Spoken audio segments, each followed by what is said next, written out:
মনে রাখবেন, যার ধন আছে বেশি সে বড় লোক নয়, যার একটা সুন্দর মন আছে, অন্তরে ঈমান আছে, সেই হচ্ছে সবচাইতে বড় লোক। সুবহানাল্লাহ।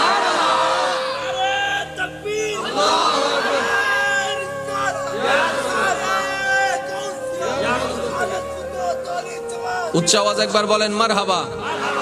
ভাই, আপনার কাছে টাকা থাক না থাক, সম্পত্তি থাক না থাক, ডাজন্ট ম্যাটার। আপনার কাছে যদি আপনার রবটা থাকে, আর কিচ্ছুর দরকার হবে না আপনার। মনওয়ালারাই সবচাইতে বড় লোক, যার কাছে কি আছে? এবার আমি বলবো না, আপনারাই বলবেন। কোটি টাকা আছে কিন্তু হাত থেকে পানি পড়ে না, কিপটে। কি?